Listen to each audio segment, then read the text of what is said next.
rivalry banter, all the rest of anything college football to talk about. Got a lot of tonight we want to get into. We're getting closer to the season. Some headlines that are out there making waves in the college football world, and a couple topics that we want to discuss that brings in Ohio State and Michigan. Not only the rivalry, but comparing the two teams and kind of looking at the outlook for the 2025 season. That aside, Metal, what's up, my guy? It's been a little bit since we've connected together, but here we are. How you been doing? Dude, it does feel like forever since like we've done a show together. I think It the has last one we did been. was with like I've lost my buddy. I don't know where he's been. Yeah, well, I've No, been I've bitch been shit good, man. lately. That's been the issue. Because I've only done like one show in the past 3 weeks. Because 3 weeks ago I was in Georgia, and then I was in Tennessee. Last week I was home, and I did a show last week with Norm, and then we had some shit scheduled, and it just never really worked. But tomorrow I leave to go on another vacation again, so I'm going to be gone. But I was like, no, Meta, we got to try to get one in because it's been a little bit. Yeah, it's been a while. It's been way too long. But yeah, I get it. Like everyone's busy. Like I just got back from Boston last week where I saw the Red Sox sweep the Astros, and it was really fucking awesome trip. How was the weather I out will there? say It looked pretty nice. it, it was nice.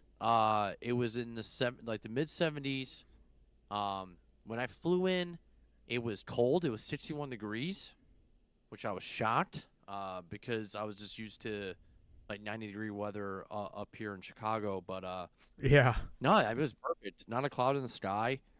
Saturday 4:30 game was hotter than hell sitting at the Sam Adams deck. And my dad's best friend came with us, and he's an Astros fan, so we're giving him shit the whole weekend. And we got kicked out a couple bars, which was also fun. Um, yeah, yeah, dude. We were at this Yeah, place you right gotta you behind gotta home go in plate. depth a little bit there. You can't just say that and then just move on. So Saturday we started drinking at I think like noon, and I tried to do the 9-9 challenge, and I know on Twitter I said 999, which was I the did nine see beers and that. 9 hot dogs. I was like, I think I was drunk when I made that post too, and I was like, fuck, like what's the 999 challenge? I've never heard of it before. I Uh, remember I replied to you and you were just like, "What?" And I was like, "Bro, you're missing a 9 in there. You got a hot dog or whatever the hell you're missing." yeah, dude, and you told me you're like, oh, you're fucked, like you're drinking the 16 ounces. I'm like, oh shit, You were I didn't like realize. 4 in at that point, and I was like, "He is probably already feeling really good at this point. He has no idea what he's doing." Oh, I was wrecked. I got to, I think the fifth inning, and I did 5 beers, and then I was like, dude, I'm so fucking bloated. Five Like, 16 ounces. yeah, I was like, dude, That's like this is about 10 beers right there.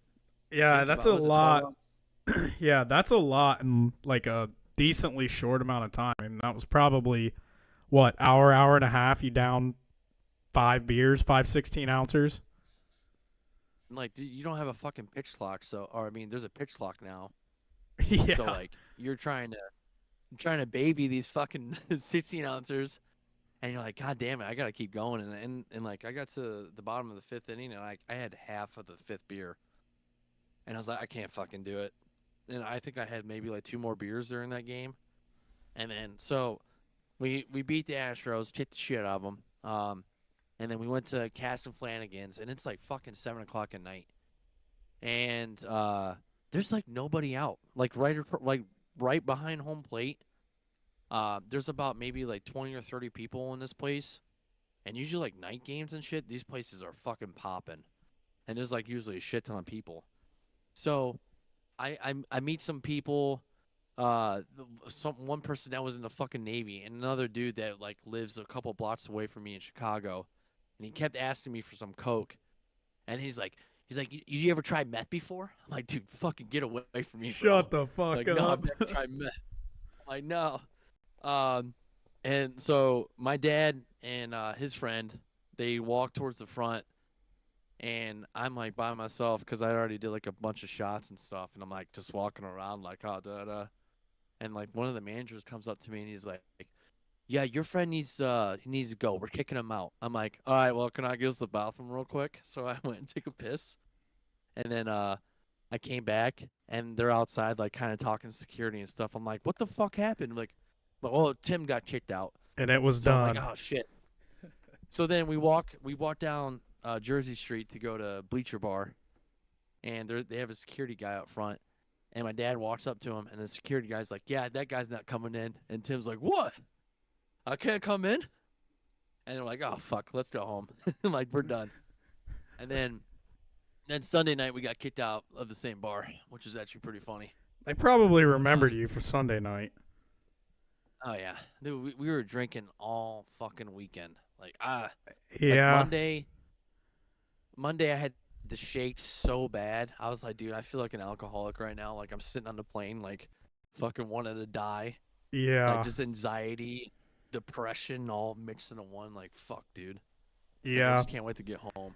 That is one thing that I've learned as I'm getting older is it's like, fuck, I mean, one day I can do, but if I go like really long for that one day where I'm going on like a 12, 15-hour bender, like I'm the same way. Like I always get like the sweats and the shakes and it's just it always happens to be a Sunday. I got to work the next day and it's just like I got a bunch of anxiety about work and I'm just like god damn. Yeah. Where I can barely do like multiple days anymore where it's just like I'm done. But no, that sound like a hell of a time and the Red Sox performed for you too. But I mean when you go to a game like that and do some shit, you definitely got to down some beers. Sometimes you have a little bit more fun Oh than yeah. what you probably should, but hey, that's part of it. That's part of being a And passionate fan. and to my viewers, or to our viewers out there, I've never seen the Red Sox lose in Fenway, and I've been there 9 times for That's 9 games. insane. You All were right. telling because one of our first episodes, you were talking about the Chicago Blackhawks. And now you're like 0-9 going to their games, and then you're like 9-0 going to Red Sox games, and that might be one of the wildest things I think I've ever heard. Yeah, so the first game I ever went to was in 17. I went to a White Sox series, and I went to 2 games, beat the shit out of them both those games. And then I went to a 4-game Yankees series in 2018, the same year we went to the World Series and won the World Series. Swept them, and then You went a to couple all weeks four ago with the games. Astros. Dude, I got Green Monster tickets with my buddy Eric, who's like from Rhode Island, and Mm-hmm. this guy has a fucking thick ass New England accent. He's like, "Oh shit, they got Dunkin' Donuts over there. You want some Dunkin' Dunks?" Right? So, and he actually met up with me last Sunday too, which was actually pretty cool. But anyways, so me and him, like what we used to do, we would basically just hang out outside like Fenway and stuff, and then like just check like StubHub and Game Time or like Ticketmaster and shit, because people usually get desperate back like 7 years ago, You get and really close to game time, and they just want to get rid of them. You're saying? yeah. So me and him got Green Monster tickets for $86 a piece for a Yankees game. Normally Damn. those I go mean, for like what's $250. okay? I was gonna say, what do they usually go for? That's yeah. You got a hell of a deal then. Yeah, dude. And I was on Nesson, so I had a blast that whole weekend. Like that shit was awesome, man. Hell yeah. Have you ever been out there to Boston? No, that's like that and Wrigley are two like bucket list baseball fields that I am going to get to at some point in my life. Probably gonna. I would say the Wrigley would be easier just because the Reds play there more often. But yeah, I mean both of those stadiums are probably like the more like two most historical baseball stadiums. So I would love to go see a game there at both places at some point, but maybe someday. I've gone on 3 vacations basically in the past 4 weeks, so I don't think I'm going to be going anywhere here for the foreseeable future after this coming weekend. Oh yeah, dude. Yeah. Dude, as a diehard Red Sox fan, I will say the atmosphere, like nightlife around Wrigley is so much better than Fenway. Like it's just night and day. Really? Like there's so many people out here like that around here like it can be middle of the fucking week in December. You're going to have like people out here like partying and shit, you know what I mean? And Fenway, even after a fucking game that was at 4:30, there was nobody out there.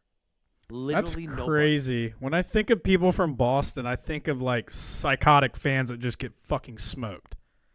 And Exactly. I would just think that like you get done with a game and it's just like, all right, we're going across the street to all those bars over there and we are drinking the rest of the night. And that, along with thousands of other fans, are also doing that. I've always heard that about Chicago. Like, Chicago is crazy. That doesn't surprise me, but I would have guessed, like, Boston was even crazier than Chicago, but you would know That's what I more. You thought would too. know better than anybody, so. Yeah, you got a bunch of you got Sluggers over here, which is the dueling piano bar. You probably heard of that. Yeah, yeah. But like that's the bar everyone goes to, like Cubby Bear, Murphy's. It's just always packed. Like Fenway was a fucking ghost town. I was like, dude, what is going on? Like, didn't they just play a game like 2 hours ago? Yeah, that's Like, why is crazy. nobody out here celebrating? Yeah, that's Do, wild. do, does the does the Reds do the Reds have anything like that, like bars around the stadium and stuff? Yeah, man, the Reds area, or like around the Reds Stadium, is actually, I think it's one of the more underrated places to hang out in all of sports. So basically, there's a road with just a shit ton of bars. Like they have like a tin roof there. There's a bar called the Holy Grail. That's a really big Reds bar. And then there's been probably five, six others that have gone up over the course of probably the past 5 years. But basically, on one end is Great American Ballpark where the Reds play, and then the opposite end is Paycor Stadium where the Bengals play, and it's just essentially like a Yeah. big ass road just full of fucking bars. And if you go down there before a game or after the game, especially on the weekends, like it is packed as fuck down there. I don't know if you. I'm sure Oh, you've seen pictures of like the Reds opening day. yeah, that because that was the one where I was like, oh, where are you at? I was like, where's Ohio Divided at? Yeah, yeah, yeah.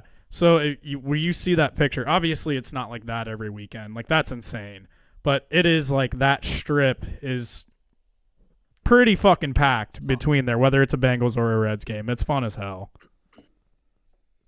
Like, can you just like open like carry like drinks and shit? Yeah, like a lot of the bars and shit they have a place that sell beer that's connected to the outside of the out of the bar, so you can just walk up, grab it, Yeah. and then like the road is it's not even like a road anymore. They put turf down, so there's just like a bunch of tables and shit in between, or just like turf, and yeah, you can go up, grab a beer, go walk wherever.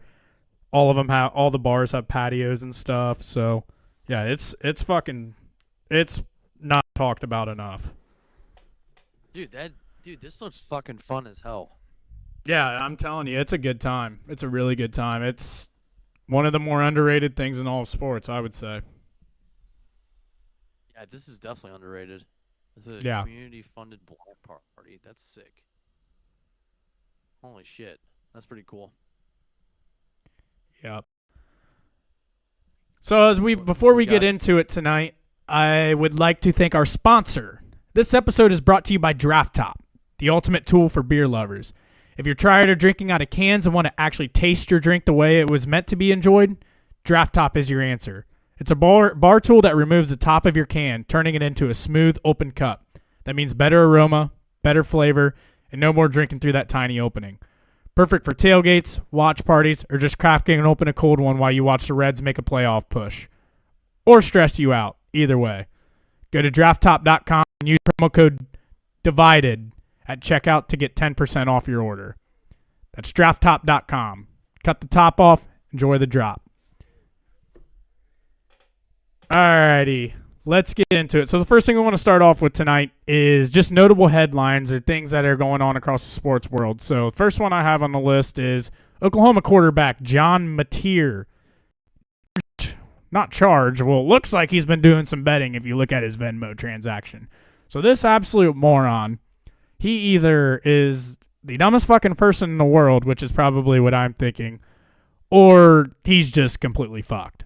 Because he has history. I think there were probably 3 or 4 Venmo transactions where he is literally Venmoing somebody else, and the title legitimately says sports gambling, and one even shows USC versus UCLA.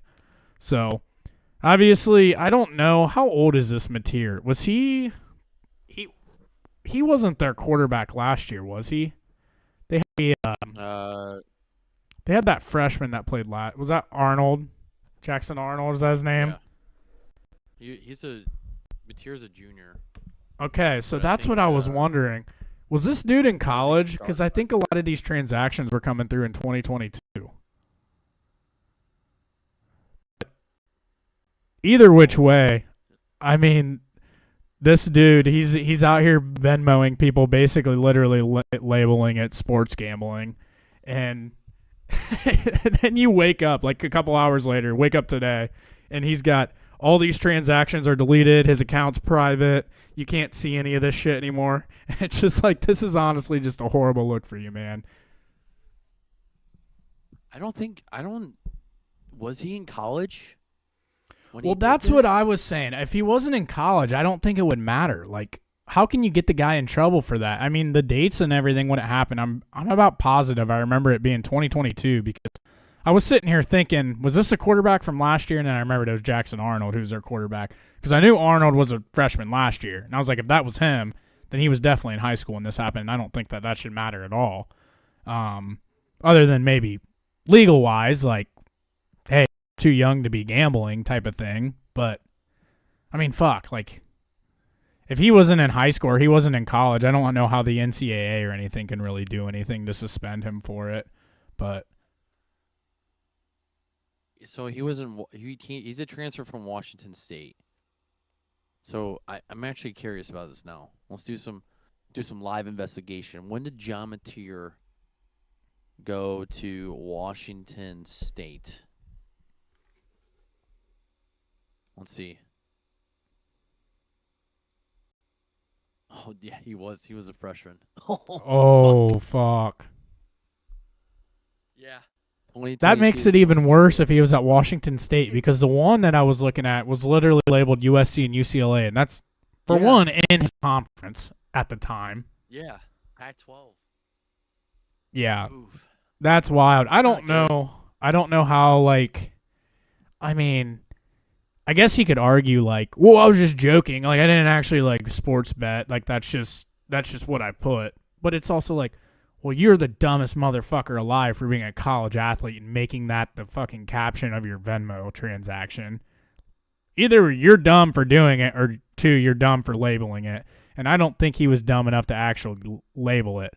But then again, like, it's kind of like common sense, don't you think? Like, just if you're playing in college athletics, don't gamble. Yeah. Are these screen captures of or screenshots from Venmo real? Like, are those like to be like proven real? Like, were those like fact checked? I'm 'Cause, like, pretty sure. that would be like the most. I'm pretty sure because I saw all of them and then like I don't know a few hours later, like the next morning, whenever I woke up, like everything was private. Like you couldn't see anything. Did the NCAA say that they're gonna look into this? I mean, you see how the NCAA has been about the whole Michigan sign stealing thing. I'm sure they haven't even commented on this yet. Like they move at a snail's pace.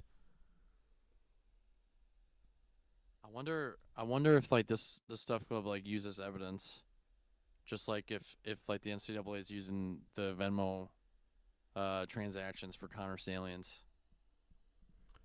Yeah, I mean, I'm sure it's like Maybe it's part of evidence. I'm sure anytime you look at it into anything, any whatever legal matter it is, whether it's a college athlete or not. But I mean, I don't think that you can probably just blame a guy solely based on Venmo transactions or like descriptions of transactions.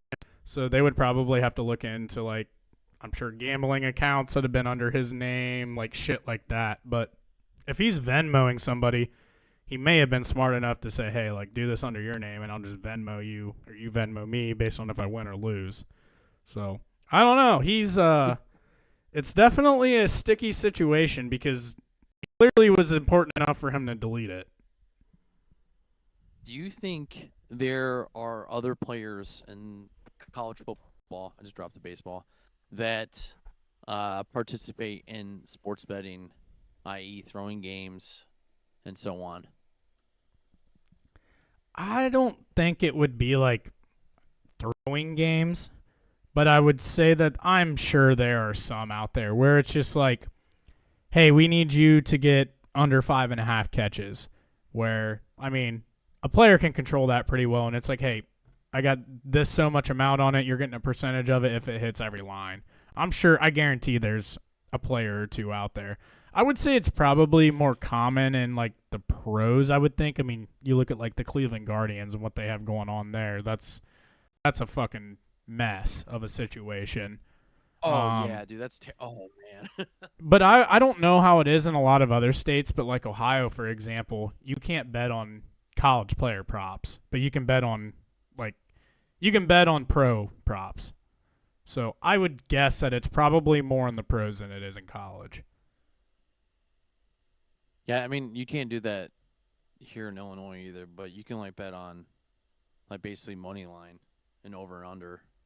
Yeah. I guess for one guy, unless they're like a quarterback, probably, it would be kind of hard for a lot of guys to control like an over and under or like the outcome of a game, especially like football. I mean, you think about it, like there's 22 guys on a field. You're just one of 22. You can't impact the game that awfully much unless you're literally just like getting the ball handed off to you and just handing it to the other team or something, which would just be completely obvious as hell. Yeah, I agree with that. But maybe it's something along the lines of like a money line to where like I don't say like people are rigging it, but like people are probably like betting on their own team. Like if you're sitting there like fucking on the bench and you're Alabama that's playing like I don't know, LSU or something like that, someone at the top echelon of that conference, like just throwing like fucking $25 that Alabama's gonna win or lose. I'm sure there are some out there doing that kind of shit. Also, like, another way to look at it too is if like you're in the scouting report all week, like you're in the practices, you know the practice plans. So like if you're a backup player or something, you don't really play, and it's just like, oh, Jeremiah Smith happened to get banged up this week, and nobody in the media knows about it. We're trying to keep it hush hush. He's really not going to play a whole lot on Saturday because he's banged up. But nobody's going to know that until the day of the game. Oh, by the way, the team we play is plus 450 or whatever it is. I'm going to throw some money on them because I know our best player isn't going to play to his fullest potential. So I could see, or like even like a spread or something. I could definitely see shit like that happening. But I would guess it probably happens a lot more with like player props because that's so much easier for guys to control. Right. Dude, the NBA is like even like the villain for all of that. Like with player props and like I swear to God, I feel like some of these owners and like managers in the NBA are just in on these Vegas bets. I'm like, dude, are you fucking serious right now? Like it's 28.5. All we need is like just one more fucking point. And then you bench. You're like, oh, okay, well, fuck you.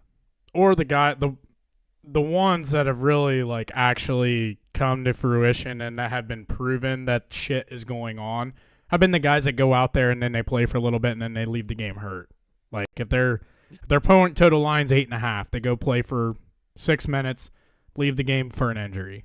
Boom, line hits, they make some money, they go home with a winning bet. So yeah, I guarantee that it happens for sure. Oh yeah. Did you have any other headlines or anything? That I mean, just to the news cycle the past 24 hours. I know we had the AP poll come out, but we'll get into that later into the show. Was there any other headlines that you had, Metal? Nope. I didn't really have anything. Not really much going on besides baseball. We'll save that for another day. Yeah, baseball, and then, I mean, you have the reports and stuff coming out of the fall camps and that kind of thing. But, hey, we are 18 days away from the first week of college football, and we are 11 days away from week 0. So it is quickly approaching. We are getting very close to single-digit days until college football is back. Did you watch any of the preseason games? I watched the Bengals. I watched the Bengals game, yes. That was about all I watched, though. Did you watch any? Looking good. I watched the Seahawks, Raiders. I watched the Vikings and Texans, and then I watched the Bears and the Dolphins. Damn, so you put in a lot of work, man. Well, I mean, I wanted to watch the Vikings one just because I just wanted to see JJ and how he would play after coming off that season-ending injury last year. And, I mean, he looked okay. Like, I don't think he looked phenomenal. Like, I feel like some people were being a little bit disingenuous on that and dishonest. I mean, it's his like, first preseason game. Yeah. It's his first preseason game after missing an entire year. I wouldn't put much into it. Right. There's not much to really like put into it at all. But some people are like, "Wow, he looked so good." I'm like, nah, I mean, he looked okay. And then like I watched the Bears play the Dolphins, and I was just like kind of because I wanted to see Colston Loveland play, and he had a couple receptions. Is he with the Bears? And, yeah, he's with the Bears. Okay. If Caleb Williams can figure out his shit, that'd be a pretty good spot for him. Apparently, he's been having issues with kind of like pre-snap reads a little bit. There's like motions on the offense as well. Who is that? Like, that's Caleb, or you're saying? Oh, okay. I don't know about that guy. I don't know how well he'll end up panning out. He's got all the tools in the world, but he just seems kind of like a diva, little crybaby bitch to me. I don't know if he'll ever pan out or be anything. I just think he just has such an ego about himself and thinks that he is the best thing ever. That I don't know. I mean, he's talented. If he can put it together, he can be really good. But good. They fucking got some tools and shit around him now too. They got some weapons there for him. I mean, fuck, they never gave Justin Fields any of that shit. So, I mean, he's got everything he should need right there. A fucking line. Oh, I know, yeah. For shit. Yeah. And they still had that issue last year where, like, the Bears, like, I think I counted it too. Like, well, let's see. Last year, the second half of the season, they had the best offensive line per stats of quarterback protection. But, dude, the first half and then the year prior with Fields, they were fucking awful. Yeah, like they've struggled there for a few have years. About like a second. Yeah. Yeah. They didn't give Fields a line or any weapons. So, but I'd still have. I mean, I'm going to be honest. I still have my doubts on if Justin Fields is an NFL quarterback or not. I mean, I think he could have been. Same. I think coming out of college, he could have been. But I think he's just, like, he went to Chicago, shitty place, shitty situation. Now he's kind of floating around to the Jets, and that's not going to fucking, I don't know. No, nobody's been able to figure out in New York and and at least the foreseeable history. Hey, the Donovan Edwards was the highest rated rookie over the weekend. Was he? I saw he had a really long touchdown run. That's good shit. Yeah, and it got called back. I was like, ooh. Oh, did it get called back? And he still was the highest rated? Damn. Yeah, it got called back. Damn, that's pretty good. He had a couple of like swing routes. Like he did a couple of wheel routes where like he got I think like plus 15, like 15 or 20 yards.